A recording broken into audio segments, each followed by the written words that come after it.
तुम्हाला जर खरं सांगायचं झालं तर आता काही दिवसापूर्वीची गोष्ट आहे. जवानांबद्दल काय बोलावं आणि काय बोलू नये. एका गरीब घरातल्या कुटुंबातल्या एका मुलानं त्या ठिकाणी भरपूर शिकला आणि शिकल्यानंतर त्याचं स्वप्न होतं की या देशाच्या सीमेवरती मी काम करावं, या देशाचं रक्षण मला करायला मिळावं, असं स्वप्न बाळगून तो जगत होता. बघता बघता त्या ठिकाणी स्वप्न पूर्ण झालं आणि मुलगा त्या ठिकाणी त्याचं सिलेक्शन झालं. आणि त्या ठिकाणी त्याचं सिलेक्शन झाल्याबरोबर त्या ठिकाणी मुलगा आता मात्र उद्या त्या ठिकाणी जाणार आहे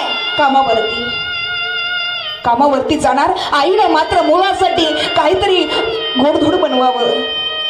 त्या आईनं मात्र लेकरासाठी पिशवीमध्ये भरून, कुठे शेंगदाण्याची चटणी म्हणू नका, कुठे खोबऱ्याची चटणी म्हणू नका, कुठे काही म्हणू नका, आपलं त्या बॅगेमध्ये भरत राहिली. भरता भरता बघता बघता गप्पा मारता मारता दुसरा दिवस कधी उचलला तिला कळालं नाही.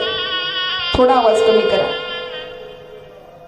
आणि त्या ठिकाणी बघता बघता दुसरे दिवस सकाळ झाली आहे आणि सकाळ झाल्यानंतर त्या ठिकाणी आता मात्र मुलाला जायचंय. मुलानं आपली पिशवी खांद्यावर अडकावी आणि जाताना त्या आईच्या पायावरती नतमस्तक व्हावं, वडिलांच्या पायावरती नतमस्तक व्हावं आणि त्या ठिकाणाहून निघावं. आईला सांगावं, येतो आई, बघू मिळाली सुट्टी तर येईल पुढच्या सणाला. पण आई, ज्यावेळेस मी येईल ना त्यावेळेस माझा पगार झालेला असेल. त्या पहिल्या पगारामध्ये तुला आवडती त्या कलरची आई मी तुझ्यासाठी छान सुंदर साडी घेऊन येईल. बाबांना पाया पडावं, सांगावं, जातो बाबा, पण ज्या दिवशी येईल ना पुढच्या सणाला त्यावेळेस तुमच्या आवडत्या कलरचा त्या ठिकाणी फेटा घेऊन येईल. जाताना लहानशी मुलगी घरामध्ये स्वतःची, त्या मुलीला सांगावं, बाळा पुढच्या दिवाळीला आलं ना की येताना तुला नवीन कपडे घेऊन येईल. मुलांना त्या ठिकाणाहून जावं, निघावं. निघून गेलेला मुलगा आता मात्र बघता बघता दिवाळी जवळ आली हो. आणि त्या ठिकाणी आईनं विचार केला. आई म्हणते, आता मात्र या दिवाळीला माझा बाळ येणार आहे. अहो, दिवाळी 2 दिवसावर आली हो.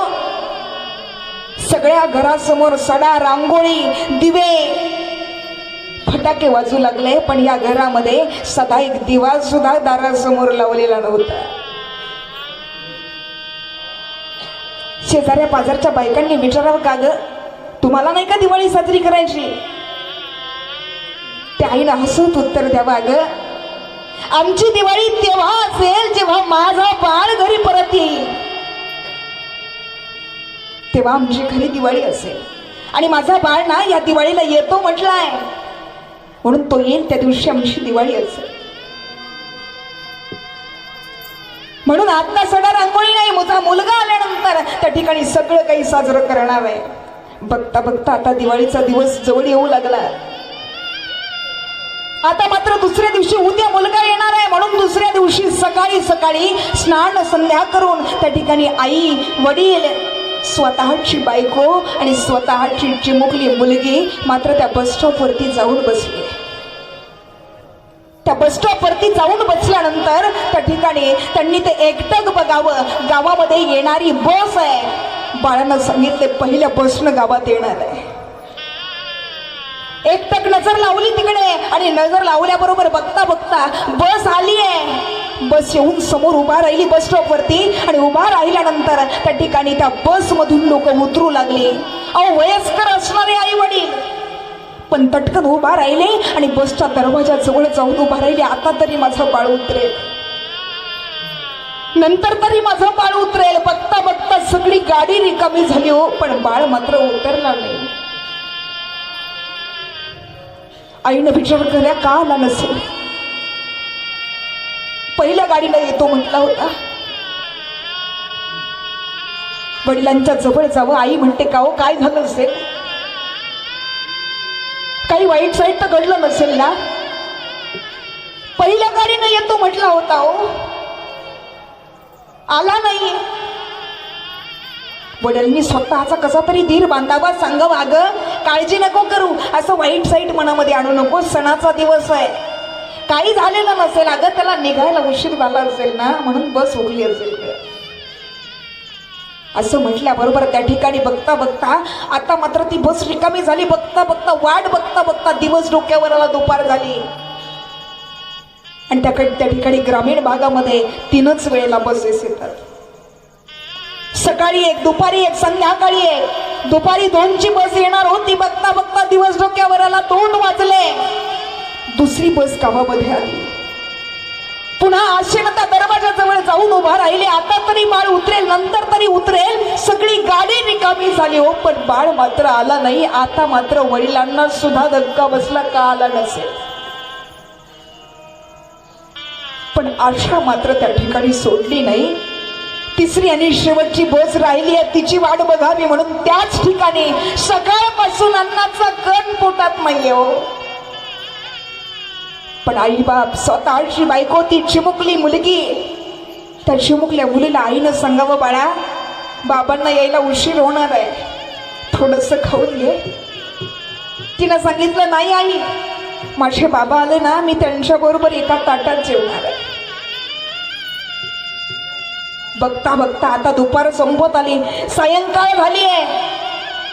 संध्याकाळी 6 वाजता बस येणार आहे म्हणून तिची वाट बघू लागले. पण 5:30च्या वेळेमध्ये त्या गावामध्ये बस नाही आली.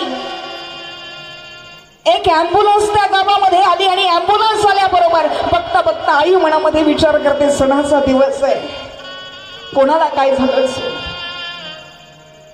कोणाच्या घरात वाईट तर घडलं नसेल ना. का रे देवा असं करतो, सणाच्या दिवशी लोकांना त्रास देतोस, काय झालं असेल कोणाला.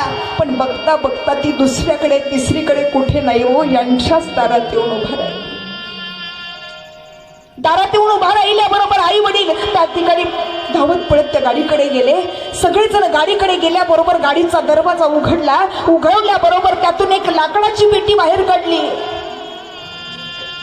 ती लाकडाची पेटी उघडली. उघडल्याबरोबर त्या पेटीमध्ये तिरंग्यात गुंडाळलेला यांचा बाळ जेव्हा दिसला ना, आईने तर शरीर 10 दिशी जमिनीवर टाकलं. वडील रडू लागले, स्वतःची पत्नी रडू लागली. ते लहानसं चिमुकलं लेकरू, त्याला काय कळत होतं. आई रडू लागली. रडता रडता आई म्हणते, लेकरू म्हटलं होतं पहिला पगार झाला की आई तुझ्यासाठी सुंदर साडी आणतो ग, पण माझा बाळ मला सोडून गेला. वडिलांना म्हणावं माझ्यासाठी पटका आणणार होता, पण एकुलता एक बाळ सोडून गेला. पत्नी तर काय बोलावं तिला कळेना, निशब्द झाली. पण ती मुलगी मात्र त्या आई जवळ आली आणि आईला सांगते, अगं आई, अगं सगळी पोरं मला चिडवतात ग, दिवाळीचा सण आहे, तुला नवीन कपडे नाहीत, आपले बाबा आलेत ना, मग तू सांग ना बाबांना, कुठेत माझे नवीन कपडे. बाबा म्हणाले होते ना नवीन कपडे येताना घेऊन येतो, कुठेत माझे कपडे, सांग ना द्यायला त्यांना. आई, अगं सगळ्यांनी नवीन कपडे घातले. बाबा का झोपले ताई, सांग ना ग. बेटी पुकारे पापा अब तुम कहाँ चले गए.